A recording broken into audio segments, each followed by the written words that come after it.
నేను మీ doctor Triveni, IVF consultant at Asian hospitals, Narasaraopet.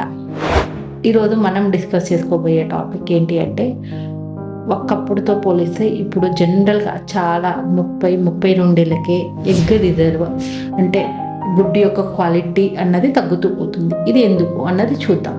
ఏంటి అంటే, ఒకప్పుడుతో పోలిస్తే ఇప్పుడు లైఫ్ స్టైల్ చేంజెస్ చాలా వచ్చాయి. అంటే ఒబేసిటీ కానీ, లావుగా ఉండటం కానీ, ఇవన్నిటి వల్ల మెనార్కే అంటే ఎర్లీగా ఋతుక్రమం అన్నది వస్తుంది. అదొక కారణం. రెండోది లేట్ మ్యారేజెస్. మరి 35, 36 తర్వాత ప్రెగ్నెన్సీ ప్లాన్ చేసుకుంటున్నారు.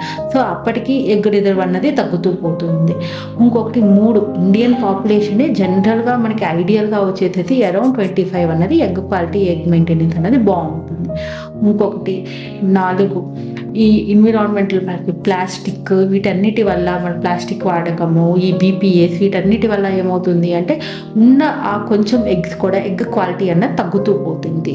ఈ ఎగ్ క్వాలిటీ అన్నది మేము ఎలా చూస్తాము అంటే, పీరియడ్ వచ్చిన 2వ రోజు హాస్పిటల్కి వెళ్ళినట్లయితే ఏదన్నా ఇన్ఫర్టిలిటీ స్పెషలిస్ట్ స్కానింగ్ చేస్తారు. 2 యొక్క ఓవరీస్లో, అండాశయాల్లో ఎన్ని ఎగ్స్ ఉన్నాయి అనేది కౌంట్ చేసుకుంటాం. అది ఒకటి. 2, AMH యాంటీ ముల్లేరియన్ హార్మోన్ అన్నది ఒక బ్లడ్ టెస్ట్. ఈ రెండిటి వల్ల మీ ఎగ్ క్వాలిటీ, ఎంత ఎగ్ నెంబరు, ఎలా ఎగ్ క్వాలిటీ ఉన్నది అని తెలుస్తుంది. సో దీన్ని బట్టి మీరు ప్రశాంతంగా మీ ఫర్దర్ ప్రెగ్నెన్సీ అన్నది ప్లాన్ చేసుకోగలరు. Thank you.